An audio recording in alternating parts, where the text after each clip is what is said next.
कि जब तक बैलेट पेपर था तो बैलेट पेपर में उस समय निर्दल प्रत्याशी भी चुनकर आ जाते थे, लेकिन जब से ईवीएम मशीन आई, आप उठाकर देखिए, हो सकता है अपवाद स्वरूप इक्का दुक्का हो, नहीं तो आपको निर्दल प्रत्याशी दिखाई नहीं देंगे कि निर्दल प्रत्याशी चुनाव जीतकर भी आते हैं या छोटे दल के लोग चुनाव जीतकर आते हैं।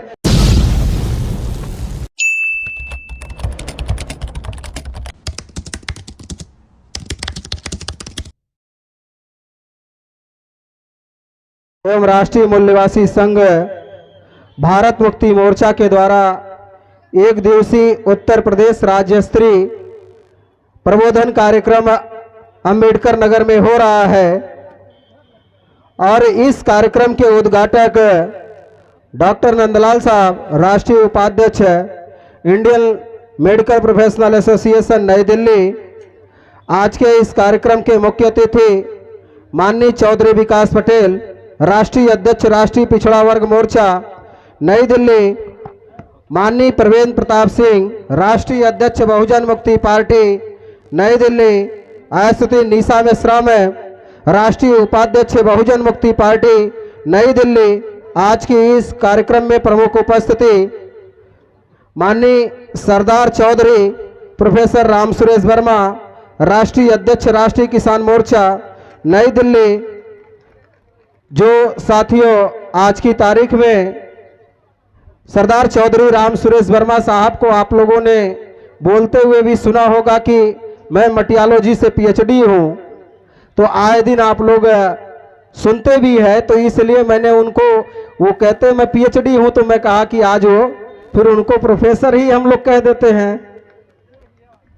तो साथियों, प्रमुख उपस्थिति माननीय चाँद मोहम्मद, राष्ट्रीय प्रभारी राष्ट्रीय मुस्लिम मोर्चा नई दिल्ली, डॉक्टर अनिल कुमार माने, राष्ट्रीय अध्यक्ष युवा प्रकोष्ठ बहुजन मुक्ति पार्टी नई दिल्ली।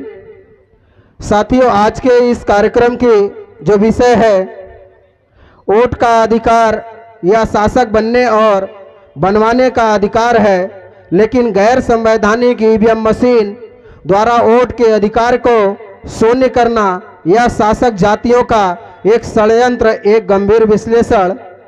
दूसरा विषय साथियों, बहुजनों को शासक बनाओ अभियान अंतर्गत चलो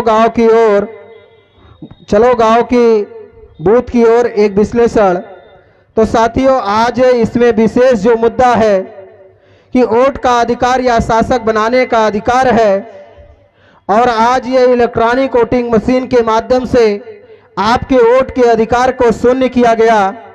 साथियों, यहाँ पर जितने भी लोग बैठे हैं, तो अभी 2024 का लोकसभा का चुनाव का घोषणा हो गई और प्रथम चरण का नामांकन भी शुरू हो गया है। तो प्रथम चरण के नामांकन का भी शुरुआत हो चुका है।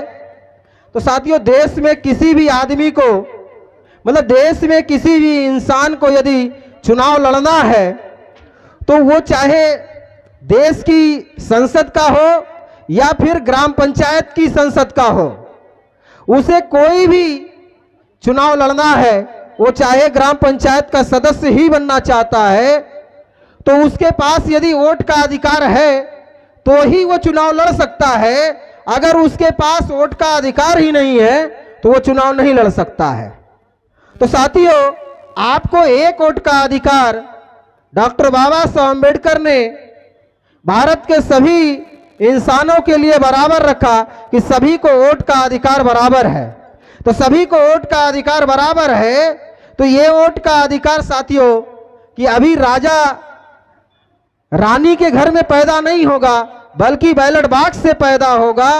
तो देश में मान्यवर कांसी राम साहब ने एक मुहिम शुरू की। उन्होंने मुहिम चलाई कि वोट हमारा, राज तुम्हारा नहीं चलेगा, नहीं चलेगा।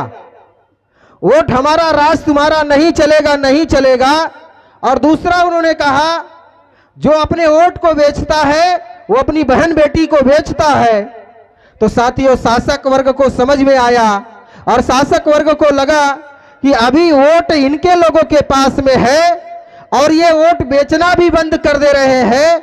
और मान्यवर साहब ने कहा, एक नोट और एक वोट, आप हमें एक नोट और एक वोट दीजिए।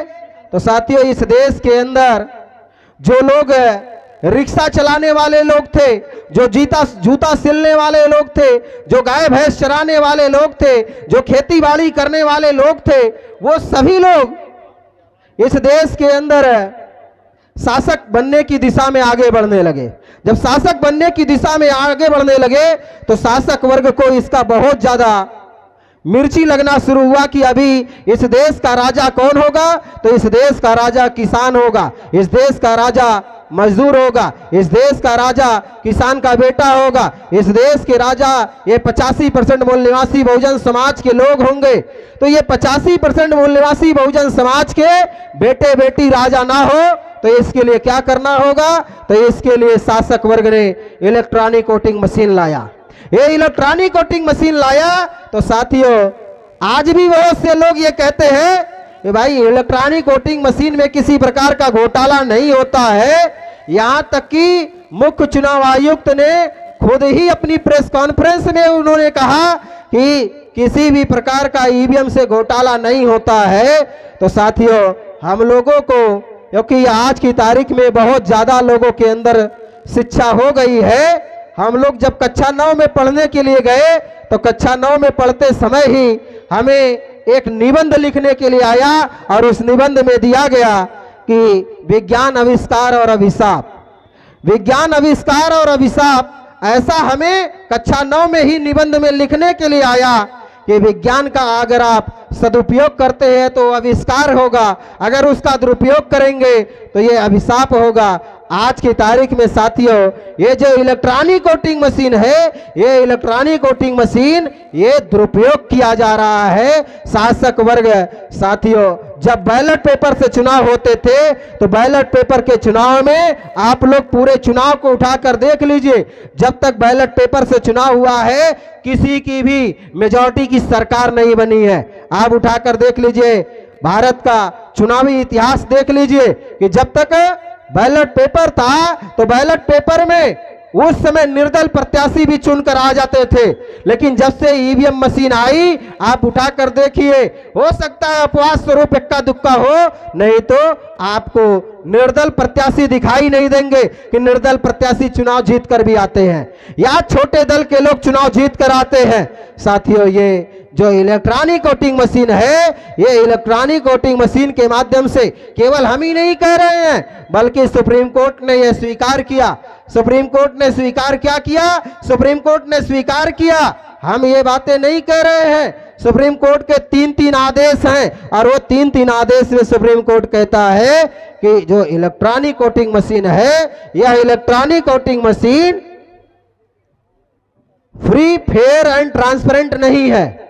मतलब यह मुक्त नहीं है, निष्पक्ष नहीं है, पारदर्शी नहीं है। ये बातें साथियों सुप्रीम कोर्ट ने 8 अक्टूबर 2013 को कहा। जब सुप्रीम कोर्ट ने ये बातें कही 8 अक्टूबर 2013 को कि इलेक्ट्रॉनिक वोटिंग मशीन से घोटाला होता है, इसलिए इलेक्ट्रॉनिक वोटिंग मशीन के साथ में ऐसी कोई डिवाइस लगाई जाए जिससे इसका घोटाला पकड़ा जा सके।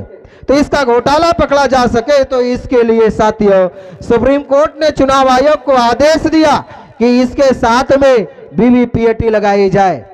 वीवीपीएटी लगाई जाए तो साथियों इसके लिए वीवीपीएटी लगाए जाने के लिए भी भारत सरकार जब चुनाव आयोग को पैसा नहीं दे रही थी तो चुनाव आयोग के वकील ने सुप्रीम कोर्ट में लिख कर दिया कि वीवीपीएटी लगाने के लिए भारत सरकार पैसे नहीं दे रही है। तो सुप्रीम कोर्ट ने भारत सरकार को आदेश दिया।